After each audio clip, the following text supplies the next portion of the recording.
Welcome to Unleash Your Inner Goldilocks, how to get it just right.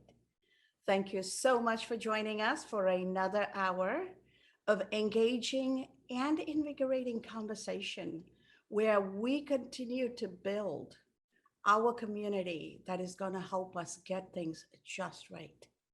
I am totally honored and excited to introduce my special guest today, Wolfgang Trempe. Wolfgang, welcome to the episode. Well, thank you very much. And again, I'm very honored and humbled to be here today. So thank you. Thank you, Wolfgang. Wolfgang and I had a very fortunate opportunity to meet and work together. And he comes to us originally from Guatemala, my wonderful Spanish speaking, my Spanish tutor. I have learned a lot from him, continue to learn from him. But he started off as an engineer with Procter & Gamble and then went on to join the HR team. And I had the blessing of working with him when I did the acquisition of Duracell battery for Berkshire Hathaway from Procter & Gamble to Berkshire. And I worked with him as he was the head of Latin America HR. And we traveled the entire continent, training, working together, building leaders, building the organizations in every country. And I got to see his humility and the grace with which he handles things firsthand. We always joke, we look like brother and sister. We sound a little different because our native tongues are different, but when you see us side by side, well, even people in my personal social network think that we are brother and sister because we look alike. I do have an older brother. So people mistake Wolfgang for a real brother, and we always jokingly say, yes, he is my brother.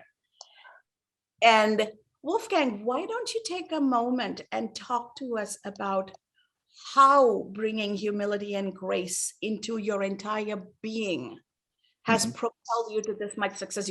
Congratulations, you just got promoted to VP of HR inside that Berkshire family companies. And I remember you as a professional to the core who was downsized by Procter & Gamble before the acquisition by Berkshire Hathaway. And then when Berkshire Hathaway was looking for a head of HR, and we were working with the Procter & Gamble team as to who is the right person to lead the HR function for Latin America, the unanimous consent was there's nobody better than Wolfgang. Let's go and bring Wolfgang back. So the same folks who were part of downsizing you were your major advocates in bringing you back. And today you have just been promoted. And to me, that is a testament to who you are and the humility and grace with which you navigated that whole transition out and in. Talk to us about how this has shaped you, your life, and your journey. Okay, well, thank you very much. Like I said, I'm really thank you for this opportunity of being here today. I don't know if in the view, let me see if I can change the view, Dr. Cass, because I want to be able to see everybody if I can, but if not, that's okay. I can just see myself. And there you go. All right, now I can see your faces and at least your pictures. So thank you. And yes, thank you, Dr. Cass. You mentioned that I was recently got promoted, and to be honest with you, I received it, I welcome it, but it's still very humbling. And part of what was humbling as well was reading the messages of all the people in LinkedIn who wish me well, who say, man, this is well deserved. And people who have worked for me 15 years ago are saying, you're still my top list of people to work for. That is very humbling. That is makes you feel like, well, maybe I'm making a difference in people's lives. Even as of this morning, I got a message from somebody that I fired 3-4 years ago. And I didn't fire him in the name. It was just some situation that needed to happen.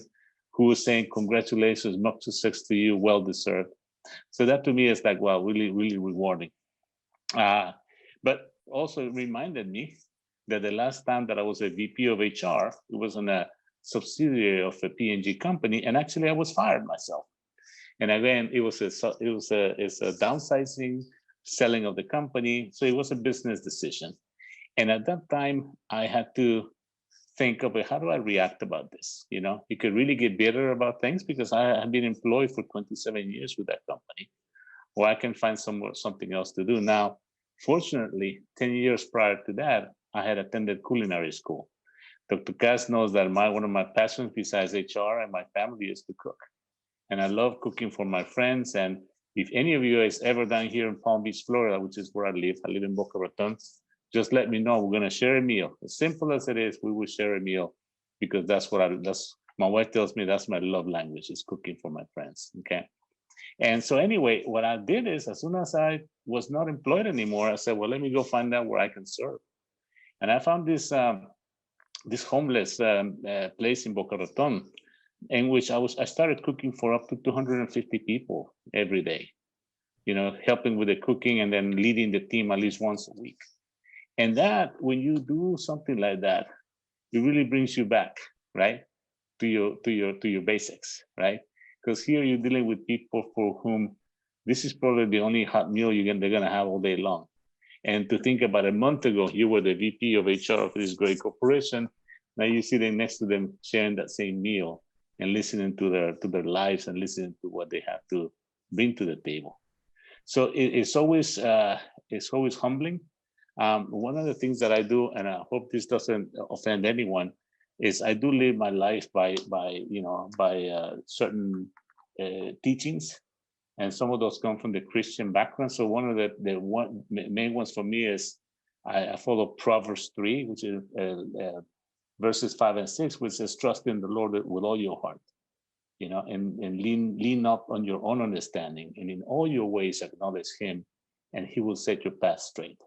So I said, okay, well, let's see what you have for me now, because you have brought me back from my origins to where I am today, and I'm sure you have a plan for me. So doing that work with the homeless helped me remember where I came from. And as Dr. Cass mentioned, I was born in Guatemala a long time ago, too long to remember, right?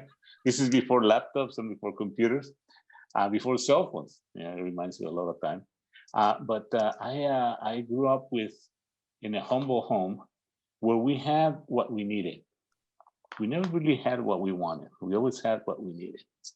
And we had a home full of love. Our parents were really good about a couple of things: is loving us and educating us.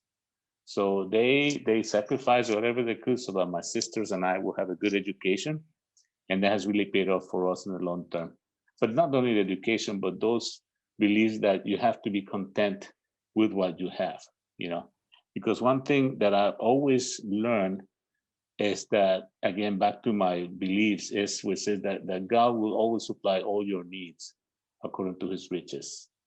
So you can trust, you have faith that will happen, and go in the belief that He will supply all your needs. So now, after 30 plus years of corporate work and corporate experience, and I'm as an HR executive, I reflect on all those lessons that I learned along the way.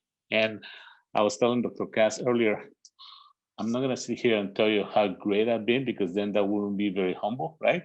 But I will tell you a couple of stories of people that are little lessons that you learn along the way. And I'm sure all of you have had those little things that you learn from people that you go, okay, maybe I should apply that in my life. So my first example that I will give you is about humility and servant attitude. I was many years ago, maybe about 15 years ago, I was working in Cincinnati, Ohio, with Procter & Gamble.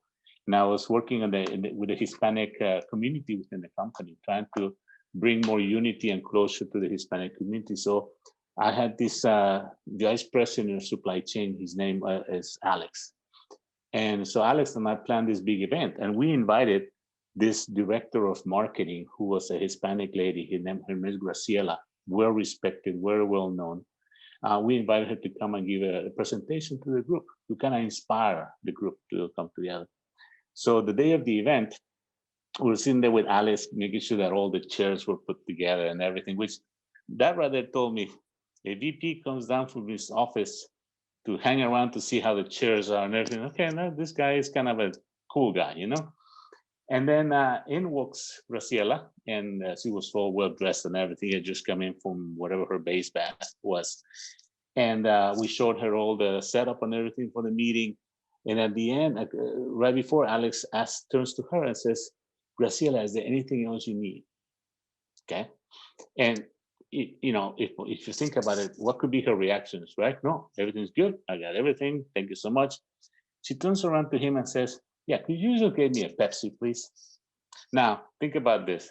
Here's Alex, here's Graciela, and here's me, when it comes to the levels in the organization. So I'm thinking to myself, I better find what this Pepsi is, because we haven't even thought about having a Pepsi for anyone, right? But no, Alex turned around and he says, no problem, would you like ice with that? And she goes, yes. And he walks away. And this is a vice president of the corporation, goes into servant mode, because to him it's like, he is so thankful that he's coming to help us. And he just went over, bought her the Pepsi, brought her back to her with everything and says, is there anything else you need? And to me, sounds like a simple lesson. You think about, oh, big deal, the guy went and got Pepsi.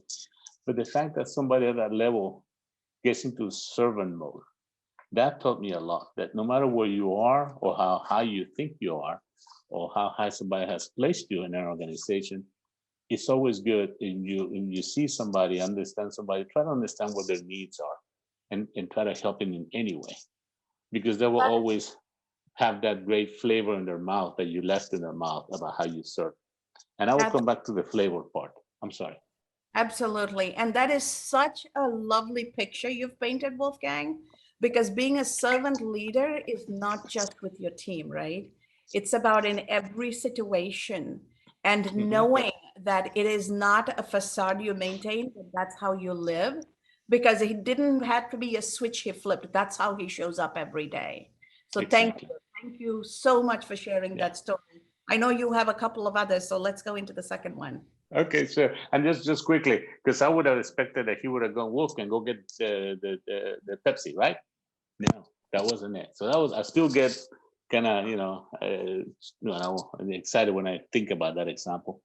So the next example that I have is actually another work example. And this is prior to being in HR, I was the leader for power systems in one of P&G's largest manufacturing facilities in Georgia. And I was in charge of electrical systems. And we had a transformer failure on a Friday night. Transformer, now don't think about transformer, this little box that sits outside your house. This transformer was the size of a living room, right? And weighed about 30 tons, 60,000 pounds. This thing is big. And they fail every 30 years. So it happens to be my Friday night when this thing failed. So we got all the crews together because he shut down in one big machine that makes millions of dollars of toilet paper, right? A very important machine. And we basically worked through a whole night, taking out the old one through walls that we had to break, bringing the new one, testing it before we brought it up, bringing it upstairs. And we were like, wow, less than 12 hours, we're going to be up and running, right? We flipped the switch and the thing failed. Now, here we are sitting after 12 hours of downtime, not a brand new transformer, an old transformer that was probably as old as the original. We couldn't run the machines. So we're like, oh, now we're really trouble. There's no more spare in the whole plant. And at that time, we had a plant manager. His name was Fuad. Fuad was a character. I still love Fuad to this day. He was an African man. I don't know exactly where he was from, but he was big. And I remember this, I'm telling you all this is because he had this big belly, and everywhere he walked, you could see him with his big belly come down, right? And they told us, Fuad is going to come talk to you guys. And I'm like, okay, we're all fired. We're really gone. Forget it. I called my wife saying, I have to start looking for another job, And so this is like 1, 2 o'clock in the afternoon the next day. And we all were sent to a conference room, all the electricians and engineers. I'm an electrical engineer. And about a few minutes later, Fuad walks in with a couple of people behind him. He was always with an entourage. He was quite a character, right? He walks in with his belly, and on top of his belly, he had 3 boxes of pizzas, and everybody was carrying boxes of pizzas. And he sat down with us. He said, guys, I know you had a long night. I know you guys have worked really hard. So let's have a meal, and let's talk about what we need to do to make sure that we get the plant running again. And I still get emotional about that, because this man, in any manager, if you ever worked in corporate America, when you're losing millions of dollars a year, people don't go buy your pizza, right? You're probably gonna, if you don't get that thing running soon, somebody's head is gonna be in the chopping block. Instead, he chose to feed us and to be humble and to be of service to us. And to this day, I still remember that, and I tell that story to people to say, even in the most in the situations of high stress, you still got to look for ways of bringing that humanity down, understanding what's going on, and then making people feel like, they're important. They have a job to do, but they're important and they're careful. Okay. So that was one of those examples of servant leadership that I still remember to this day. And because it reminds me of how it made me feel. I think there's a saying, and I don't know the quoting, but it says that people will always remember how you made them feel. So keep that in mind, because no matter where you are, whether it is serving the homeless, leading a large organization, or bringing pizzas to your defeated electrical team, you will make them feel that they're so important that they are going to want to give you the best. I once had a manager in recruiting in P&G told me, says, Wolfgang, I don't know what you do. He says, but your team is willing to go through fire loops for you. So he was trying to get to the point is, what is the secret sauce? And I'm like, I don't know. I just take care of them. I just, I am with them in the field, fighting the fights, helping them, removing barriers, helping them get through, pulling them up the stairs. And that's what has made a difference throughout all these years. So I don't know if you have any comments to that. I do have one more quick story to tell you, but any Dr. Cass or anyone wants to comment or. That is such an important reality that most people forget, right, Wolfgang? So thank you for sharing that. Most people believe that the power in the workplace comes from enforcing the authority instead of influencing the humanity, right? And that is the clear distinction you just made. So once you finish telling your third story, we're going to open it up. Everybody is going to add their thoughts and have a conversation with you. So I am going to allow you to continue and tell your third story, because this is fascinating. This is absolutely fascinating. Thank you. And this is not a long story, but it has to do with the point that I've been trying to make this whole time, which is people will always remember how you made them feel. Okay. As Dr. Cass mentioned, and I mentioned too, I'm a pretty good cook. I mean, I'm not going to deny that. That's the only time that I go, hey, And when I tell my wife, I said, well, nobody has died yet. And she doesn't like when I say that, but the truth is nobody's died out of my cooking, But I've cooked for no heads of state, but heads of company, and I cook for my employees. I don't make a difference who it is. I always approach it the same way. I'm trying to give them a good taste. Okay. So back in Cincinnati, we used to be in this church, and there was always this church cook-offs. There was a chili cook-off, and I was actually winner of 3 years in a row of the best chili cook-off at the River Church in Cincinnati. But one time, this was not a contest. We actually got together, and they say, hey, we're gonna have a chili cook-off. So there's this gentleman who kind of reminds me of Dr. Cass. He was a professor in one of the universities, very smart, very intellectual, and very witty too. I always love his witty comments. And he asked me, as soon as I walk in, he goes, did you bring your chili? And I said, yes, it's in this spot. I said, okay, good. So, because he liked my chili. And then during the whole evening, I noticed that he served my chili in one container, but he wasn't tasting it. So I said, okay. So I kept saying, hey, do you like my chili? He was like, I haven't tasted it yet. Okay. So then, almost at the end of the evening, I say, he's about to walk out. And I said, well, do you ever taste my chili? And he goes, well, I'm about to taste it now. And he said, why did you leave it to the end? He says, because I want your chili to be the last taste that I have in my mouth when I go home. And again, that's another thing, is that last taste. Remember always to leave a good taste on people's mouths. And I'm not talking about cooking. It's how you treat them, how you interact with them, something that you did for them. And it has to be don't have to be anything big. Something simple like go get him a Pepsi, or get him a pizza if they're down and they're like, or just serving them, the 3-time award-winning chili in the church contest, right?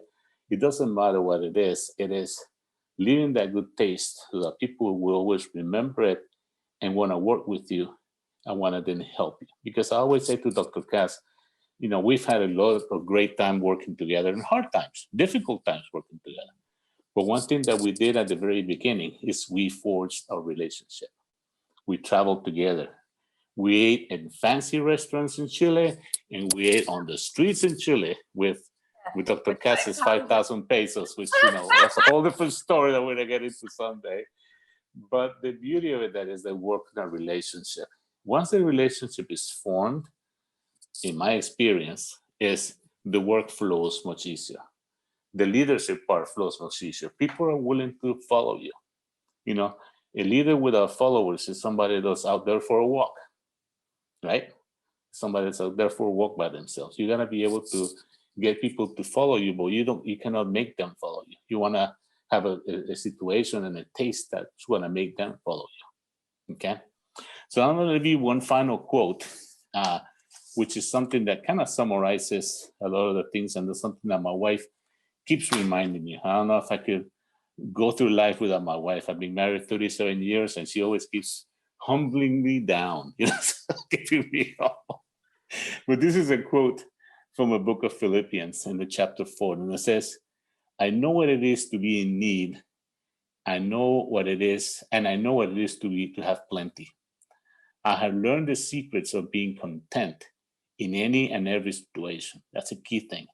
Always be content in the good things and the bad things, whether we're well-fed or hungry, whether living in plenty or in want. And we know we all have been in both sides. I can tell you that. And in my life, I have been in both sides through my 30-something year career and my almost 60 years of life, I'm getting up there. And then the last one, which is on verse 13, it says, I can do all things through him who gives me strength. So I leave you with that, to know that the things that I have been able to do in my life have not been on my own doing. It's been through inspiration, through other people's examples, and then through serving. And I'm trying to write an article for a publication that talks about serving and also talks about gratitude.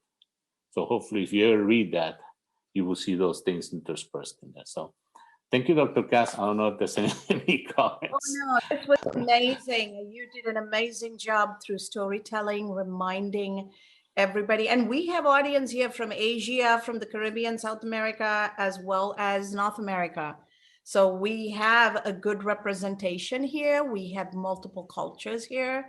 And the passages you're sharing, Wolfgang, not all of us are Christian, but that resonates with all of us. Yes. Because if we take a step back and look at each of our cultures come from our language and our faith.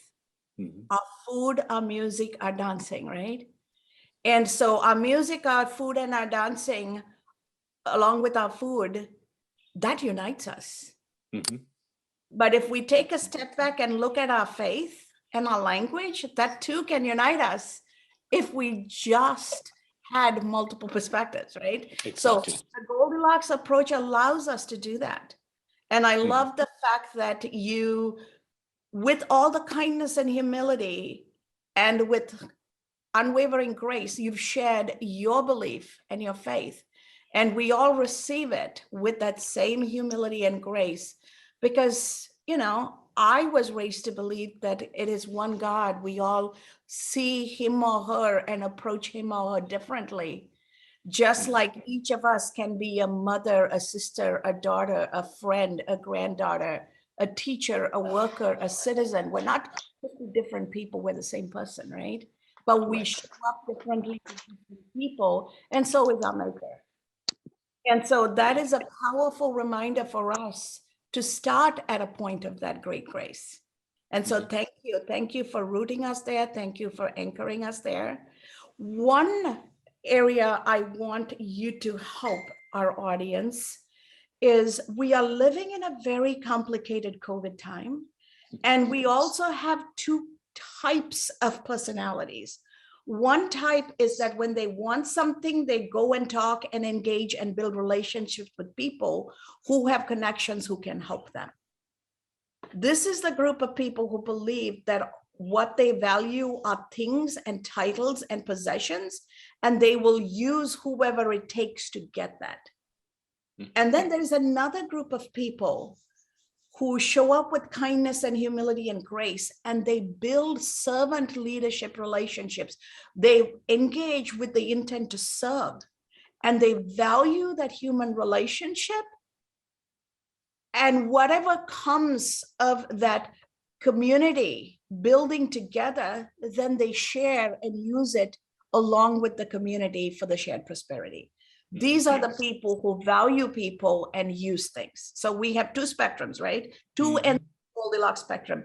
People who value things and use people, people who value people and use things, right? Exactly. One is about selfishness and unhappiness and lack of prosperity, but with that much greed and voracity and sometimes arrogance and all of those other things go into that, right? And at the other end is the humility and the need to serve and the desire to build shared prosperity. And the little bit I have, I will share. Here in Belize, my friend Gloria talks about how she and her husband always is no robbery. And the fair exchange is what is big enough for each person in their station in life, right? So what I can share may not be as valuable monetarily as the next person, but it is of equal value to me. So how can we help folks find that middle ground where we stop using people? We start valuing people, because if we had valued relationships, then as the ebb and flow of life happens, when we need help, when we need a job, we need a leg up, the tribe, the community shows up because we have been there for others. How do we help people jump that divide? Because a lot of people are understanding that. Yeah. No, that's a good question, Dr. Cass. And one thing that reminds me is saying that my mom used to tell me in Spanish, and I'm gonna say it in Spanish, pero as bien sin mirar a quién es, do good without looking at who it is on why, you know, because the first person that you mentioned, the people user and things valued, they can get things done once, right? As long as they are on that position of power. But the person who builds the relationships and goes about it with humbleness and everything can get things done forever, because people will always want to help them. One key point of my coming back to being rehired by Procter & Gamble, there's more to that story, and I will share with you just because remember what Dr. Cass just said. There was this gentleman who nobody really liked when I was in HR. He was a peer, and then he started reporting to me. And people were like, that guy's, yeah, they don't really like him. But I saw some value in him, and I would say, hey, I continue to encourage him to grow in the areas. And he grew to a point where he got promoted to the next level. And I'm sure that was a good taste that was left in his mouth about me. And, you know, you do it, you forget it. Fast forward 10 years, the fellow who eventually brought me back to the company was walking down the hallway in Cincinnati in the big P&G. And this guy approached him, and I said, hey, what's going on? Oh, you know, we're trying to find a person to go into the Latin America role.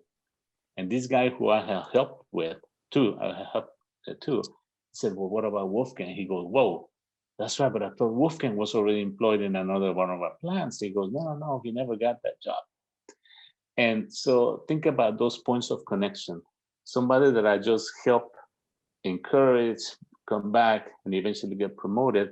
And I never asked for anything from him. I think we had maybe a beer together a few years afterwards, and then we never saw each other again. He remembered what I had done for him and how that good taste in his mouth.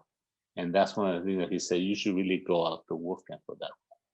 So again, those things, good begets good, right? And you do it without thinking, oh, I'm going to help Robin to the next, or Robin is well connected with so and so, that's going to help me in the future, or Bernard, you know, anybody. You do it because it's the right thing to do. And then if anything comes out of it, great. If it's not, that's okay. If it inspires somebody to do better with others, then that's even better. Yes, I don't know if that helps you your question, Dr. Cass. Absolutely. Thank you so much. And that reminds me of I grew up in Sri Lanka, and we were taught through storytelling. And whenever you see me with the background screen, you always see a tree in the background. It is to always remind me of that lesson. I was educated by Irish Catholic nuns, by the way. None of us were Irish or Catholic on the island, but they're the ones who ran it. Okay. And the Hindu tradition is to storytelling and parables, just like the Christian tradition. And the story is that make sure your life is like the tree, right? You water the roots to anchor the tree, to strengthen the tree and for the tree to grow. But you get the shade from the branches and the leaves. You get the nourishment from the fruit. You get the beauty from the flowers. You never get the benefits where you sow. But the universe has a way of rewarding you. So make your life be like the tree, reach for the sun, reach for the stars, and do what is right. And I'm paraphrasing from my native tongue, but then life happens the way it should, and a self-healing ecosystem builds around you. And that is a lesson I have taken, and it has helped me stay humble. It has helped me truly look at different perspectives and see that, you know what? We're all each a tree. We may be different trees blooming in different seasons, right? And some of us may never bloom, but we have other values and benefits, and leaves and roots and barks are of value. And so let's make sure that there is enough for every tree, every personality to flourish. Correct. And that tree, maybe a tree that gives you shade later in life when Absolutely. you're tired, or you sit down and it's like, wow, this tree is nice because it's giving nice shade. Absolutely. And you don't know that that's a seed that you planted many years ago. Absolutely. Or the tree will provide the fruit that you're eating at that moment. So good. So I like that example, Dr. Cass. Thank you. Liz, we have a lot of folks here. I know they have stories to tell and questions to ask. So Mr. Panton, he is actually the president of Belize's Optimist Club. So I am going to invite him up to actually share his thoughts, his comments, or any questions for Wolfgang, because I think given the topic and the purpose and the mission of the Optimist Club in Belize, they are a perfect marriage. So I turn this over to you, Mr. Panton. Thank you, Dr. Cass. Good morning. Thank you, Mr. Wolfgang, for those epic stories. I'd like you guys to just excuse my voice. I'm actually on the verge of recovering from COVID. I should be going back to take my test on Tuesday, but I'm feeling much better than I did a couple of days ago. Dr. Cass, it's always a pleasure to sit in. We had our last session with you as Optimist Club 501 Belize, and it was very, nice, and we received it well. The point of being humble and kind, and having that in a leader, I think, is very important. The stories that you told, Mr. Wolfgang, with the leader being humble, going for the Pepsi instead of coming to you and asking you for the Pepsi. I think stuff like that really inspires individuals to become leaders and to become humble and kind. In my experience, I'm 39 years old, and in my experience, in Belize, I'm from Belize, the country in Central America. Dr. Cass lives in Belize with us now. We don't see our leaders being humble and kind. I could remember some experiences that I had as a young individual in an organization. You would always look up to your supervisors and your managers for guidance. And it's not every time that you find that value in your leaders, that they're humble and they're kind. And it's like what Dr. Cass said, you have, in being a leader, you have to be vulnerable. Coming to the table, you have to show, your insecurities and everything to learn. And you'd find that when you have employees who look towards leaders to be humble and kind, and you don't receive that, it has a negative impact on your life. Looking towards your leaders for those type of goals and values, and you don't receive it, you don't see a positive future. you don't understand how to move forward, and even worse, you don't even understand how to be a leader, because you're looking for advice, you're looking for suggestion, you're looking for the right path, and not always is that being received, you know, in organizations and in people who lead. I think in our country, it's very important to have us as young individuals to engage other people and to show them that it's okay to be vulnerable. I definitely look up to Dr. Cass. Dr. Cass, I've been, you know, reading some of your stuff on social media. I've been going through some of the episodes that you have, and it's very, you know, inspirational. Again, coming back to being humble and kind, I think we need more individuals in our country to show, you know, people like myself that it's okay to be vulnerable. You need to be humble, you need to be kind. It's not always about being aggressive and, you know, showing your strong foot. So I am very optimistic and looking forward to learning from you, Dr. Cass. Mr. Wolfgang, you know, the stories that you gave, you know, are very inspirational. And I myself am looking forward to, you know, bringing other youths like myself. I still call myself a youth, 39 years old, and, you know, to the forefront, and having us understand what we need to do. Many times, poverty doesn't only exist through financial status, it's through, you know, education, knowledge, environment. You know, a lot of poverty exists in those areas as well.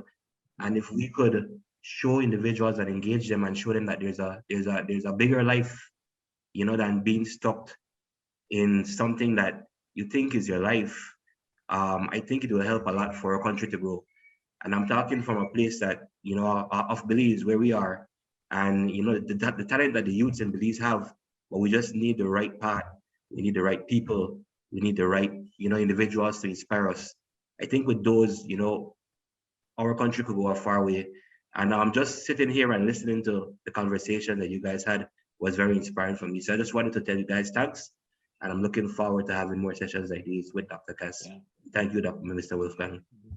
Thank you, Bernard. And please don't call me Mr. Wolfgang. I'm just Wolfgang. But I hope to meet you in person someday. One of the things that Dr. Cass and I talk about is as I look to sunsetting my corporate career, that's not the end for me. She and I have a very particular purpose of developing the future of the world, the future of countries like Belize, the future of any country. So hopefully our paths will cross again at some point, and be glad to help in any way I can. Okay. Thank you. Thank you so much, Wolfgang. And thank you so much, Mr. Panton. It's a Belizean culture to call everybody Mr. or Mrs. or Dr. So-and-so. So bear with us, Bell Wolfgang. But Wolfgang is definitely going to be visiting me. And when that happens, let's all get together. I will make a Sri Lankan meal and let's talk. Let's talk about how we can collaborate. Wolfgang is from across the border from Guatemala. So there is a lot he can bring to the table culturally and socially with that understanding and that awareness. So culturally intelligent people who have traveled and worked. And we are the older generation, right? So it's Wolfgang and I believe it's our job, not the paid job. It is our job, our purpose in life, to take everything we have learned and pass it on, because otherwise it's just going to die with us. And what's the point, right? So we want to pass it on. We are looking for organizations and people. And that's one of the reasons why Mr. Panton and I got involved with the Optimist Club. And one of the reasons my husband and I chose to come to Belize is that there is so much potential. There is so much opportunity.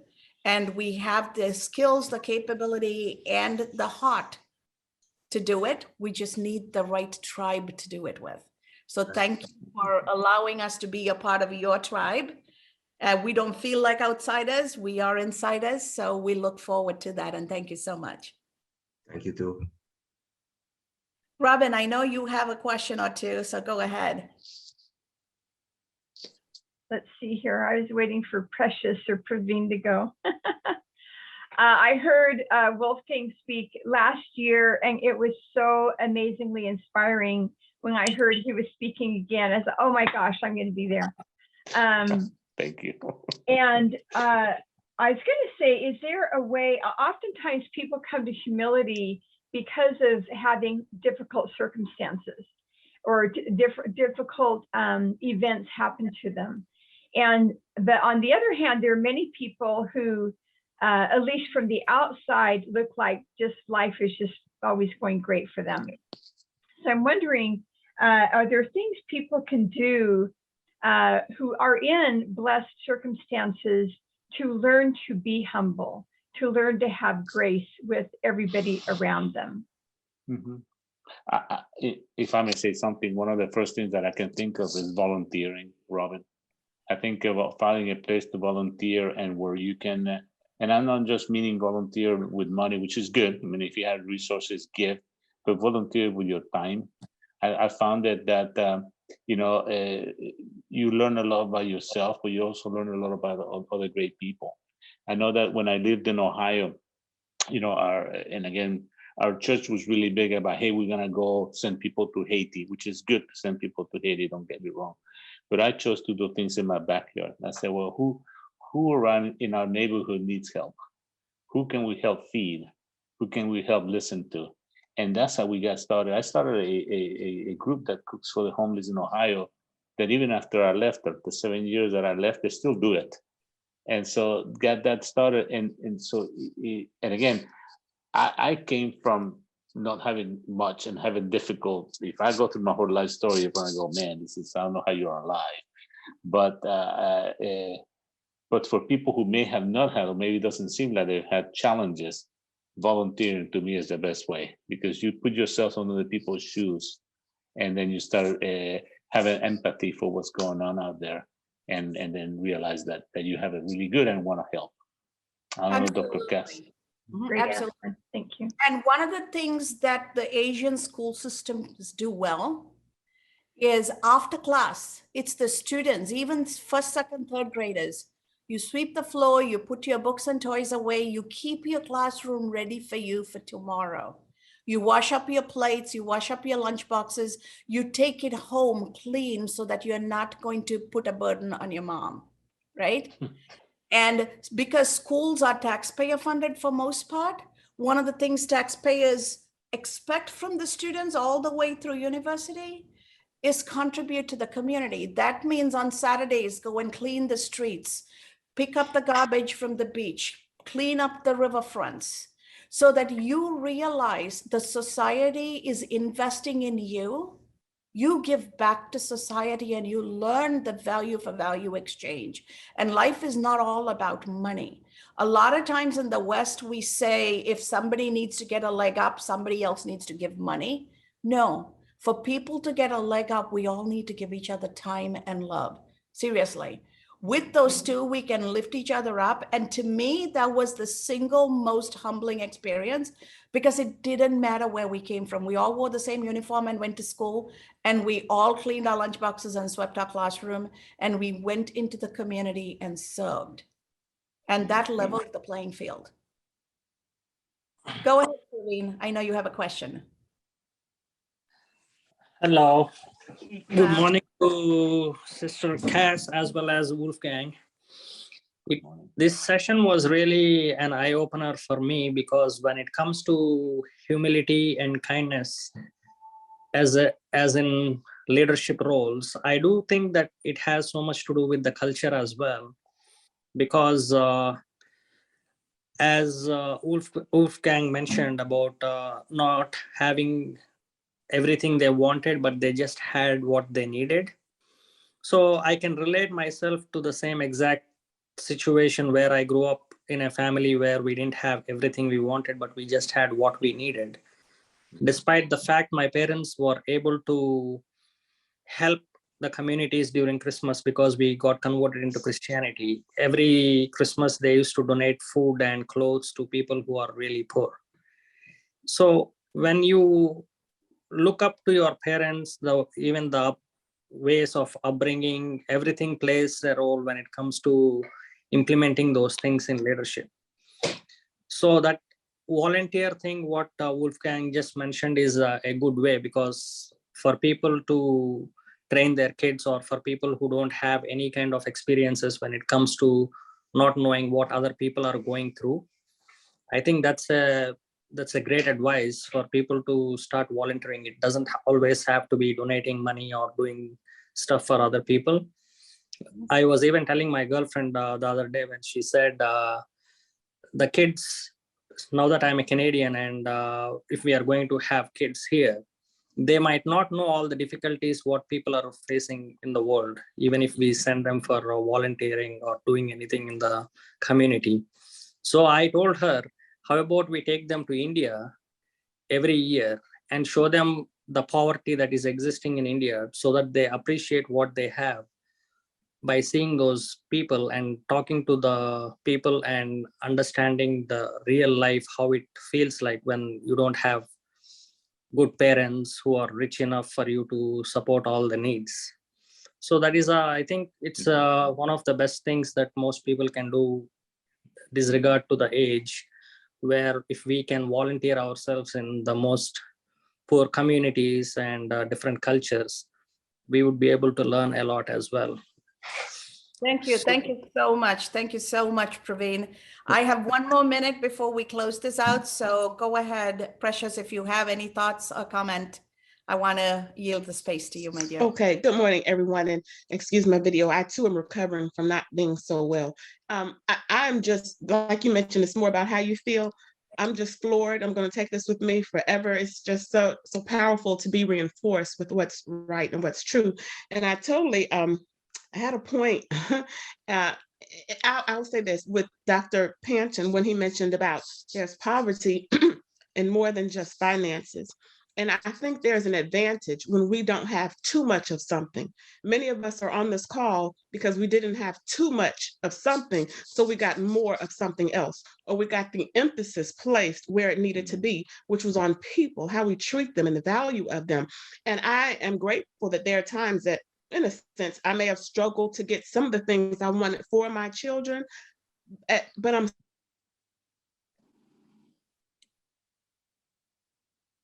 I think we lost you. so grateful. And I'm Thank you. Thank you so much, Precious. We are having some audio difficulty, but we got her message, right? So she's grateful that she's had the opportunity to be able to provide for her children and give them the life that she herself probably didn't have the opportunity to have. So as all of you can stay on and we can have an offline conversation, so it doesn't have to stop right here. But from a logistics perspective, I am going to invite all of you to reflect on what we have talked today and what is this reminding us.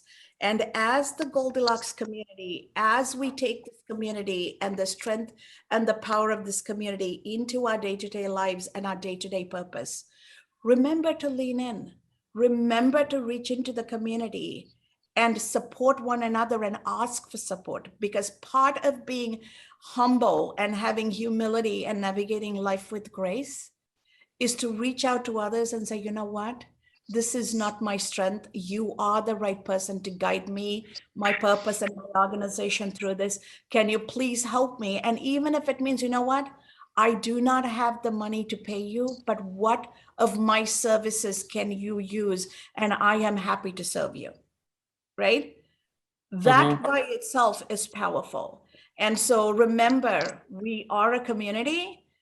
We are all about showing up and helping each other transform and thrive. And one of the most important lessons in life is that every human interaction is an opportunity for our transformation. So go out there, meet people in the true sense of meeting them, and transform lives. And in that process, don't ever for a moment forget to transform yourself.